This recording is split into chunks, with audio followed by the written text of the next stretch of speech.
Welcome back to More Knowledge, and this one is about how ideas, right, what to introduce, uh, how to come to be accepted, right, by the public and populace, right? Like when they introduce idea about trans, for example, how to introduce it into people's minds, right, and then it is eventually accepted by them as normal, right? That's how they do things, right? And they've done this like quite a while ago with bringing immigrants into countries and that. Uh, First be opposed, right? Then ridiculed. After a while, accepted, right? So there's three stages. This is your philosophical sciences, right? 1878. So obviously, this sort of psychology's been around a long time, like all passes through three stages on the way to acceptance. So obviously, they want people to accept their ideas and that, right? Here's one: innovation. Any new idea by definition will not be accepted at first. Repeated attempts, endless demonstrations, monotonous rehearsals before innovation can be accepted and internalised by an organisation, right? This is basically the type of thinking they're using and getting people to accept their ideas, right?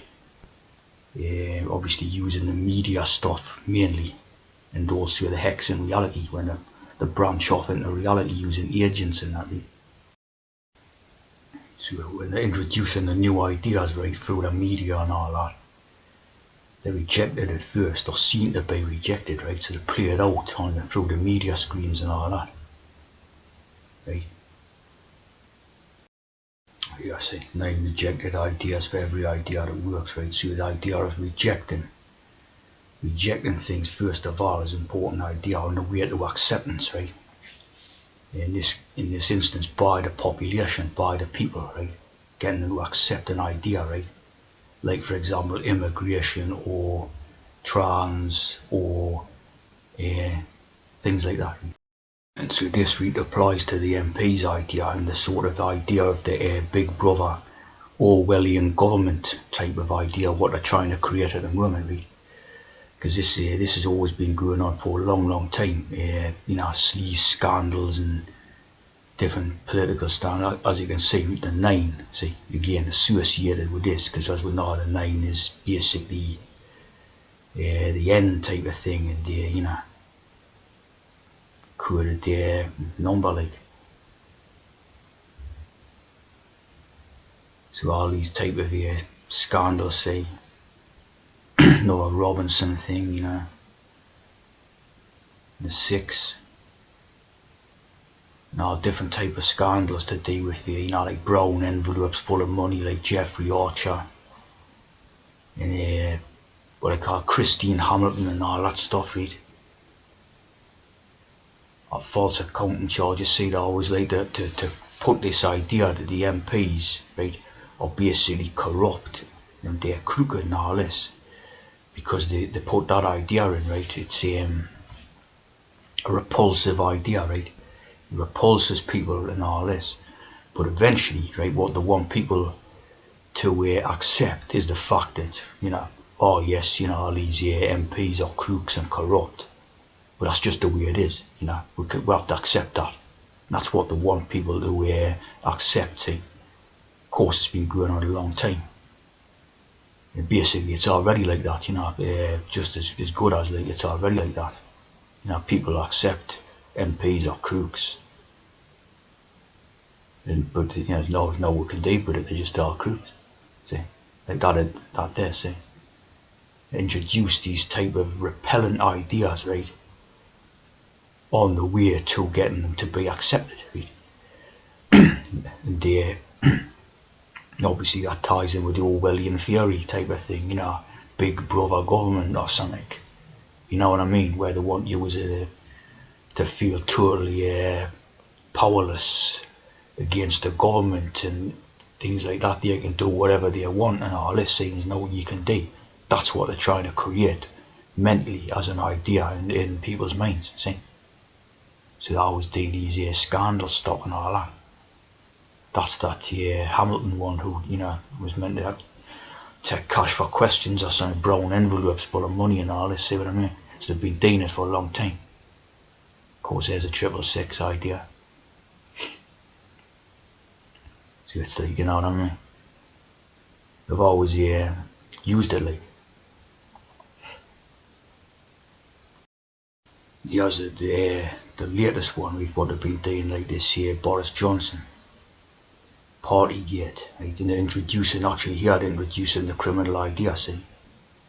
He hasn't been to jail or no, but they're introducing the criminal idea and associating it with MPs, right? So that would further sort of bring about the idea in people's minds of the Orwellian totalitarian type of government idea and all that thing. That's what they're trying to create at this point in people's minds, right? Look at that teaching. Right? That's what they're trying to oh well, they're crooks, but there's no we can do, but we just have to accept it, Of course, you know what I mean? Quite ridiculous that, isn't it?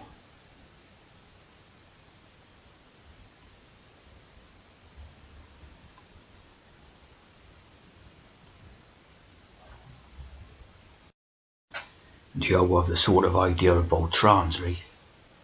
Yeah. I seen a bit of this GB News thing. This is heavily involved in the bringing of the trans idea into people's minds, right? But they're bringing about the trans idea in people's minds in like a repellent way, right? Yeah, like a rejecting manner, right? So they're sort of apparently against trans and all this, right? They sort of fake outrage about it. Now there's all these characters, like Martina Navratilova was supposed to be one who was, outraged by trans, and I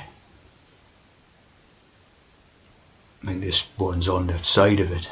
This one's on the side of it. Yeah, Jermaine Greer was supposed to be against it and all this, right? So it's like a fake outrage against the trans idea, right? But that's just to bring the idea into people's minds. See, the first is the outrage and the rejection and the sort of repellency, right, on the way to acceptance of the idea in people's minds and that. I've seen this right here, GB News and the outrage publicist, right, where that's like, that's what this type of these new stations are all about. Creating outrage. It's like a fake outrage and that, You must be outraged by all this stuff, and of course, the outrage is basically fake, just to on the way to acceptance of their true ideas and that, which we know is about trans and mass immigration and all that. See what I'm saying? So it's all a fake outrage thing and that. There's one of these type of stories, right, where Martina Navratilova, I mean, look at the end and the name anyway. Martin, free Martin, right? Navratilova, I've done this anagram before, basically, T, Rani lover. It's a lover of them, not a hater of them, because it is one itself, like, You couldn't get more, like that than that. But you basically, right? But they're using this character to sort of oppose, right, or apparently oppose like trans stuff and sport and all that. Of course, what do you think that is like? That woman, he's joking, right? They use this word biological, right?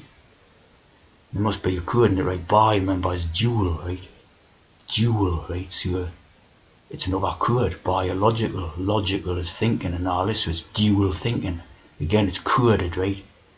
To get people on like profanes and sacreds on different levels of thinking. Biological, biologic, dual logic, dual thinking. Two different levels of thinking, right?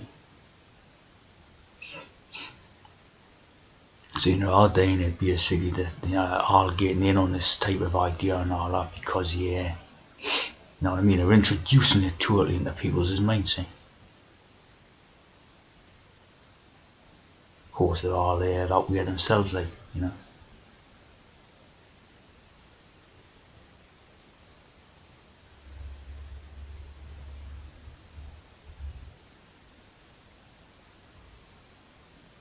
liar, see, the liar. The TH, of course, the mass.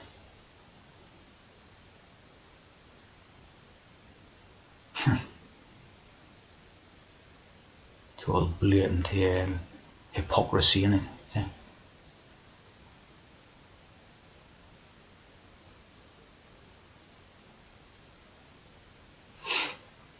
Of course, the Russian hex, the war hex, and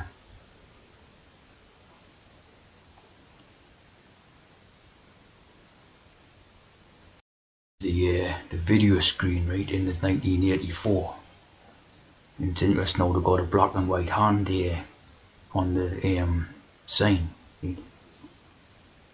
With the supreme ruler, see, the big brother, and they uses loyalty, image of big brother, to instill a sense of loyalty and fear, right?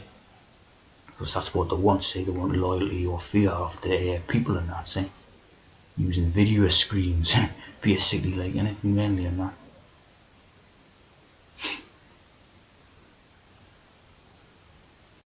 Yeah, you know, like, war is peace, freedom is slavery, ignorance is strength, and basically that's like Hex philosophy, like, innit? That's the philosophy of Hex. And of course, RES, you know, is basically the East code. Basically their code, then it's a free to them. No, that's a good. Reading it done a similar thing, right, when we're introducing black people, right, into Britain, right? So they had the black and white minstrel show, which was, you know, done to prepare people for real blacks coming into the country and all that, right? Simple as, that's, you know, that's what it was all about. Is what, you know, you know, they had there like white blokes, white people blacking up, right, and singing these, like these sort of black songs and that, right? And this began in 1958, so it was preparation for the sort of, you know, real blacks basically coming into the country in the future years and that, right? That's all it was about. So they were gradually preparing people, right, for the idea of real blacks being part of the society, see, with this type of weird stuff and that, see. Of course, when they look back on it now and all that, you know, they see, oh, it was racist and all this, but without this, right, you wouldn't have had people's minds prepared, right, for real blacks walking about. See what I'm saying? You couldn't have just dropped a real black into the place and expected them to be accepted in. You had to gradually introduce them via these type of weird ideas and all this. See?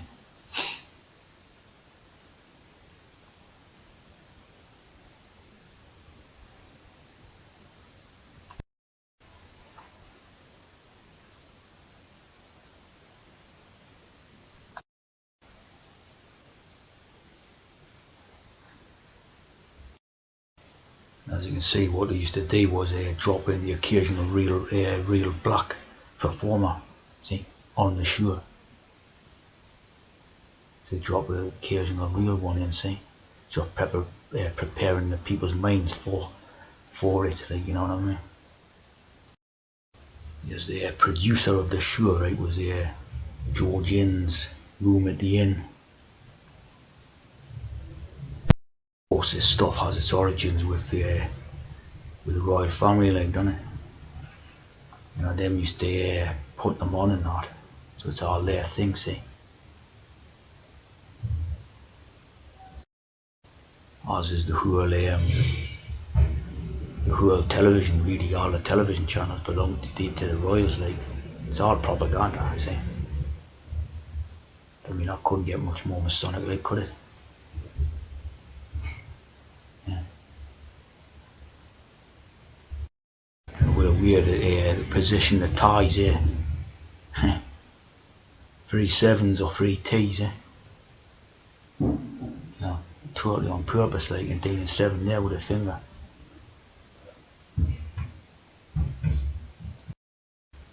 When your first blacks came in the 50s in Britain, obviously they were going to